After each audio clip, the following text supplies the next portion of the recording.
तीर्थाटन और आध्यात्मिक यात्राएं भारत की सनातन परंपराओं का अभिन्न अंग रही हैं। देश के कोने कोने में ऐसे अनेक तीर्थ स्थल हैं जहां हर वर्ष लाखों की संख्या में लोग शांति और परम आनंद की प्राप्ति के लिए आते हैं। जन जन के पूज्य भगवान शंकर के अनेक ज्योतिर्लिंग देश भर में स्थापित हैं और उनका आशीर्वाद प्राप्त करने के लिए करोड़ों लोग ज्योतिर्लिंगों की यात्रा करते हैं। अपने भक्तों को ईश्वरीय आनंद से कृतार्थ करने के लिए आदिदेव शंकर हर वर्ष बर्फानी बाबा के रूप में पर्वतराज हिमालय की एक प्राचीन गुफा में अवतरित होते हैं। उनका ये अनूठा हिमानी ज्योतिर्लिंग स्वामी अमरनाथ जी के नाम से जाना जाता है। श्री अमरनाथ जी की पवित्र गुफा दक्षिणी कश्मीर में 13,500 फुट की ऊंचाई पर स्थित एक ऐसा अद्भुत धाम है जो हिमालय की विराटता और अनुपम सौंदर्य से साक्षात्कार करवाती है।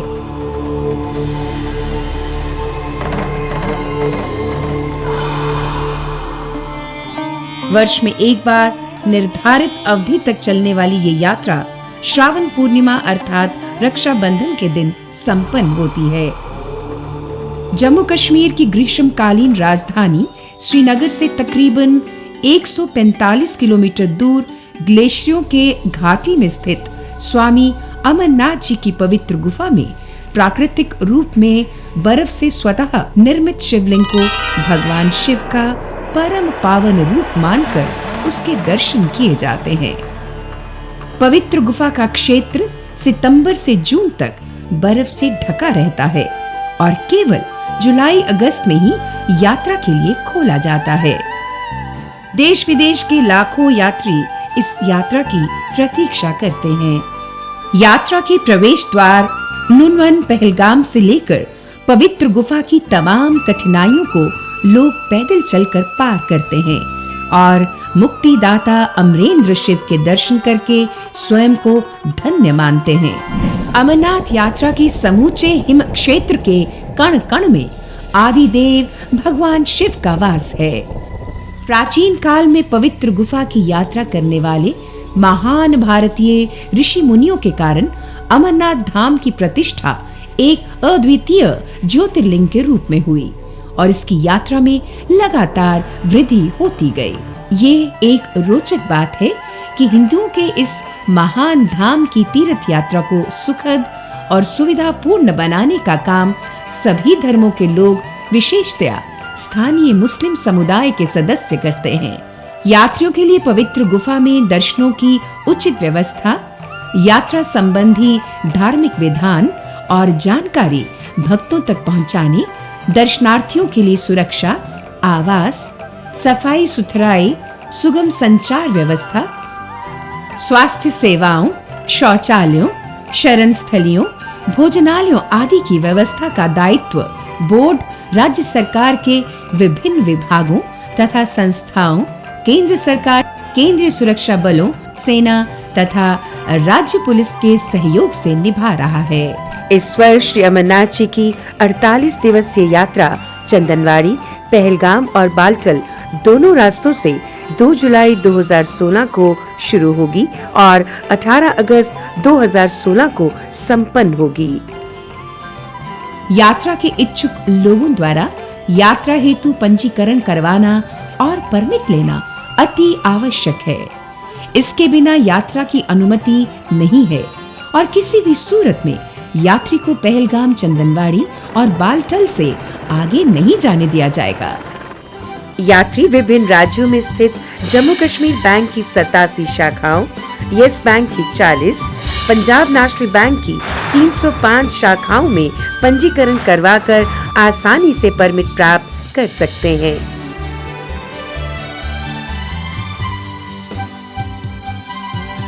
इन चुनिंदा बैंक शाखाओं का विवरण यात्रियों की जानकारी के लिए श्री अमरनाथ जी श्राइन बोर्ड की वेबसाइट श्री amarnathjishrine.com पर उपलब्ध है। चुनिंदा बैंकों द्वारा पंजीकरण का काम 29 फरवरी 2016 को शुरू होगा। पंजीकरण के लिए हर यात्री को अपने फोटो सहित एक निर्धारित फॉर्म भरकर शारीरिक स्वास्थ्य संबंधी आवश्यक प्रमाण पत्र के साथ अपने नजदीकी पंजीकरण केंद्र में देना होगा। अनिवार्य स्वास्थ्य प्रमाण पत्र के बिना किसी यात्री का पंजीकरण नहीं किया जाता। स्वास्थ्य संबंधी आवश्यक प्रमाण पत्र किसी ऐसे डॉक्टर अथवा प्रतिष्ठित प्राइवेट मेडिकल संस्थान से प्राप्त किया जाना चाहिए जिसे संबंधित राज्य सरकार ने इस काम के लिए अधिकृत और नामित किया हो। केवल ऐसा स्वास्थ्य प्रमाण पत्र ही यात्रा के लिए मान्य होगा। इस विषय में एक आवश्यक बात यह है कि यात्रा 2016 के लिए 10 फरवरी 2016 या उसके बाद जारी किया गया स्वास्थ्य प्रमाण पत्र ही पंजीकरण के लिए वैध माना जाएगा। इच्छुक यात्रियों की जानकारी के लिए केंद्र सरकार, राज्यों तथा केंद्र शासित प्रदेशों की सरकारों द्वारा नामित अधिकृत डॉक्टरों और प्रतिष्ठित प्राइवेट मेडिकल संस्थानों की सूची श्री अमरनाथ जी श्राइन बोर्ड की वेबसाइट श्री amarnathjishrine.com पर उपलब्ध है। इसके अतिरिक्त आवेदन पत्र और आवश्यक स्वास्थ्य प्रमाण पत्र का प्रारूप भी वेबसाइट पर उपलब्ध है। चुनिंदा बैंक शाखाओं द्वारा पंजीकरण करवाने के लिए यात्रियों को मात्र 50 रुपए पंजीकरण फीस देनी होगी। श्री अमरनाथ जी श्राइन बोर्ड ने उन लोगों के लिए सामूहिक पंजीकरण की व्यवस्था शुरू की है जो 5 या इससे अधिक संख्या में निश्चित तिथि और मार्ग से यात्रा करना चाहें और अपने नजदीकी केंद्र बैंक में पंजीकरण करवाने में अक्षम हों। ऐसे समूह में शामिल व्यक्ति प्रति यात्री 150 रुपए की अदायगी करके पंजीकरण करवा सकेंगे। कोई भी प्रवासी भारतीय यात्रीगण पंजाब नेशनल बैंक में 500 रुपए का शुल्क जमा करवाकर यात्रा के लिए पंजीकरण करवा सकेगा। इसकी पूरी जानकारी श्री अमरनाथ जी श्राइन बोर्ड की वेबसाइट श्री amarnathjishrine.com पर उपलब्ध है। हेलीकॉप्टर से यात्रा करने वाले यात्रियों को यात्रा के लिए अलग से पंजीकरण करवाने या यात्रा परमिट लेने की जरूरत नहीं होगी। अलबत्ता यात्रा के लिए अनुमति से पहले हेलीकॉप्टर पर सवार होते समय उन्हें आवश्यक स्वास्थ्य प्रमाण पत्र जमा करवाना होगा। निर्विघ्न यात्रा का आनंद उठाने के लिए यात्रियों को अपना यात्रा परमिट पहले से प्राप्त कर लेना चाहिए और निर्धारित दिन और मार्ग से ही यात्रा करनी चाहिए। 13 वर्ष से कम आयु के बच्चों और 75 साल से बड़े बुजुर्गों को यात्रा की अनुमति नहीं होगी। इसके अलावा 6 सप्ताहों से अधिक गर्भवती महिलाओं द्वारा यात्रा पर भी प्रतिबंध लगाया गया है। श्री अमरनाथ जी की यात्रा कोई साधारण यात्रा नहीं। इसमें यात्रियों को हिमालय के 14,500 फुट ऊंचे बर्फानी क्षेत्र से होकर गुजरना पड़ता है। यात्री को अपने साथ ऊनी कपड़े, एक छोटा छाता, wind cheater, raincoat, sleeping bag, waterproof जूते, टॉर्च, मजबूत हत्ती वाली छड़ी, दस्ताने, जैकेट, ऊनी मोजे और पतलून अवश्य रखने चाहिए। महिलाओं के लिए साड़ी इस यात्रा के लिए उपयुक्त पोशाक नहीं है। सलवार कमीज, पैंट शर्ट या एक ट्रैक सूट अधिक आरामदायक रहता है। ट्रैकिंग के समय खड़ी चढ़ाई चढ़ते थोड़ी देर के लिए आराम करें। यात्रा करने का सबसे अच्छा तरीका है एक धीमी और स्थिर गति को बनाए रखना। यात्रियों को अपने साथ छोटा ऑक्सीजन उपकरण रखने की सलाह दी जाती है। यात्रा के समय सुनिश्चित करें कि घोड़े वाला, पिट्ठू और डांडी वाला ठीक से पंजीकृत हो और उसके पास परिचय पत्र हो। रास्ते में पिट्ठू घोड़े वाले को सामान सहित अपने साथ रखें, क्योंकि उनसे अलग हो जाने पर उन्हें ढूंढने में परेशानी हो सकती है। कृपया नंगे पांव, खाली पेट तथा बिना ऊनी कपड़ों के यात्रा बिल्कुल ना करें। चप्पल का उपयोग मत करें, क्योंकि यात्रा मार्ग में तीखी चढ़ाई और उतराई होगी। फीते वाले जूते ही पहने। धूम्रपान मत करें अथवा ना ही कोई मादक पदार्थ साथ रखें या सेवन करें। मार्ग में शॉर्टकट से मत काम लें। यात्रा के दौरान अपने कपड़े और खाद्य वस्तुओं को गीला होने से बचाने के लिए इन्हें जल रोधक बैग में रखें। पृथ्वी, जल, वायु, अग्नि और आकाश भगवान शिव के अभिन्न अंग हैं और ऐसा कुछ नहीं करना चाहिए जिससे प्रदूषण फैले। राज्य में पॉलिथीन के प्रयोग पर प्रतिबंध लगा है और कानून के तहत दंडनीय है। यात्रा मार्ग पर अधिक ऊंचाई वाले स्थानों पर तेज खुश्क हवाएं चलती हैं जिससे त्वचा रूखी हो जाती है।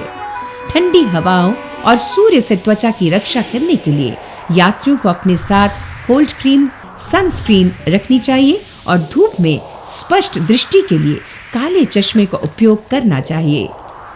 यात्रियों को चाहिए कि वे रोजाना ली जाने वाली दवाइयों के अलावा ग्लूकोज, डिस्प्रिन, कॉम्बिफ्लैम, मूव, आयोडेक्स आदि सामान्य दवाएं भी अपने साथ रखें। इसके अतिरिक्त पानी की बोतल, सूखे फल, भुना हुआ चने, टॉफी, पर्याप्त चॉकलेट आदि रखना भी लाभदायक होता है। मार्ग में कहीं भी किसी भी आपात स्थिति में तत्काल आवश्यक कार्रवाई के लिए अपनी जेब में एक चिट रखें जिसमें अपना नाम, पता, उसी दिन दर्शन के लिए जा रहे किसी अन्य यात्री का मोबाइल फोन नंबर दर्ज होना चाहिए। इसके अलावा अपना पहचान पत्र, ड्राइविंग लाइसेंस और बोर्ड द्वारा जारी किया गया यात्रा परमिट भी अपने साथ रखना जरूरी है। ऊंचाई पर स्थित क्षेत्र में भीषण ठंड, कम नमी, अत्यधिक अल्ट्रावायलेट विकिरण और हवा के कम दबाव में पैदल सफर से यात्रियों को गंभीर स्वास्थ्य समस्याओं का सामना करना पड़ सकता है। इन स्थितियों में किसी भी यात्री को ऊंचाई रोग की शिकायत हो सकती है, जिसके लक्षणों में भूख ना लगना, सिर दर्द, मतली, उल्टी, थकान, कमजोरी, चक्कर आना, नींद में कठिनाई, दृष्टि दोष, मल मूत्र विसर्जन में दिक्कत, गति विभ्रम, पक्षाघात, चेतना का ह्रास, मनोस्थिति में बदलाव, उनींदापन, छाती में जकड़न, कब्ज, सांस और धड़कन का तेज होना आदि शामिल है। हर अंतराल के बाद विश्राम करें तथा उचित समय तथा उचित चाल का पालन करें। यदि ऊंचाई रोग का समय रहते इलाज न किया जाए तो ये कुछ ही घंटों में घातक सिद्ध हो सकता है। कुछ सावधानियां अपनाकर इस समस्या से बचा जा सकता है। यात्रा शुरू करने से पहले अपने चिकित्सक से जांच करवा लें। निर्जलीकरण यानी डिहाइड्रेशन और सर दर्द से बचने के लिए रोजाना 5 लीटर पानी या तरल पेय का सेवन करें। यात्रा क्षेत्र में भोजन लेते समय निर्धारित खाद्य वस्तुओं का सेवन करें जिनका विवरण श्राइन बोर्ड की वेबसाइट श्रीअमरनाथजीश्राइन.com पर उपलब्ध है। यदि ऊंचाई रोग के लक्षण दिखाई दें तो तत्काल कम ऊंचाई पर नीचे उतर आए। ऊंचाई रोग के लक्षणों को नजरअंदाज ना करें। शराब, कैफीन वाले पेय और धूम्रपान से परहेज करें। बालटल, महागुनस, पिस्सू टॉप आदि अपेक्षाकृत ऊंचे पर्वतीय क्षेत्र में इन बातों का ध्यान रखना और भी जरूरी हो जाता है। यात्रियों से अपेक्षा की जाती है कि वो पड़ावों पर श्राइन बोर्ड द्वारा शिविरों में बनवाए गए शौचालयों आदि का उपयोग करें। पवित्र गुफा में बर्फानी बाबा के आगे प्रायः सूखे मेवे का प्रसाद चढ़ाया जाता है। यात्रियों को चाहिए कि वे पवित्र लिंगम या उसकी जगह को ना तो छुएं और ना ही कोई छेड़छाड़ करें। गुफा में नियुक्त सेवादारों के साथ पूर्ण सहयोग करें। गुफा के अंदर कैमरा ले जाना वर्जित है और अगरबत्ती या धूप जलाने की भी अनुमति नहीं है। इसके अलावा धातु का लोटा, फूल माला, सजावटी चुनरी, करेंसी नोट, सिक्के, दूध आदि बर्फानी बाबा पर चढ़ाना मना है। इससे अन्य दर्शनार्थियों को तो असुविधा होती ही है, साथ ही हिमलिंग का स्वरूप तथा पवित्र गुफा की स्वच्छता प्रभावित होती है। नगद चढ़ावा केवल श्राइन बोर्ड के दान पात्र में ही डालें। यात्री चाहें तो बोर्ड की वेबसाइट के माध्यम से भी दान कर सकते हैं।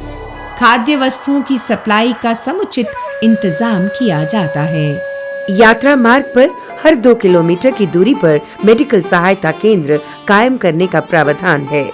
इन केंद्रों पर विशेष मेडिकल दल नियुक्त होते हैं जो रात दिन यात्रियों की चिकित्सा के लिए तत्पर रहते हैं।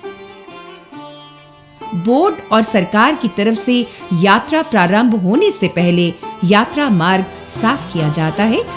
यात्रा के हर पड़ाव पर आराम स्थल, शौचालय, भोजनालय और स्वास्थ्य सेवाओं की तमाम आवश्यक सुविधाएं उपलब्ध रहती हैं। रात्रि विश्राम के लिए किराए पर तंबू, गद्दे भी निश्चित दरों पर मिल जाते हैं। श्री अमरनाथ जी की गुफा तक जाने के 2 मार्ग हैं।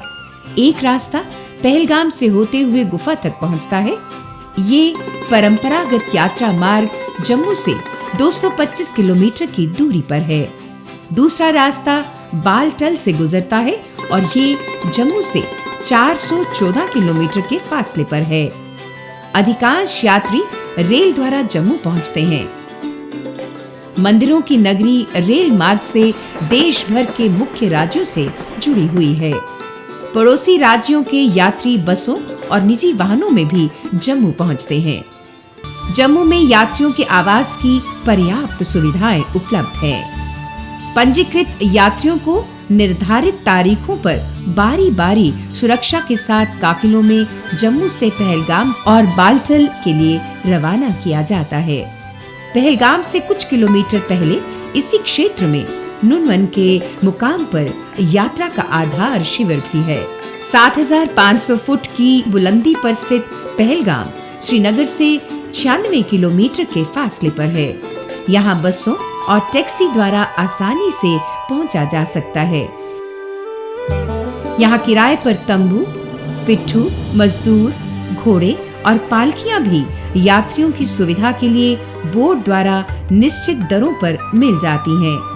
यात्री नुनवन पहलगाम से बसों द्वारा चंदनवाड़ी पहुंचते हैं, जो पहलगाम से 16 किलोमीटर दूर 9500 फुट की ऊंचाई पर स्थित एक मनोरम स्थल है। यहाँ एक्सेस कंट्रोल गेट पर पंजीकरण पत्र दिखाने के बाद ही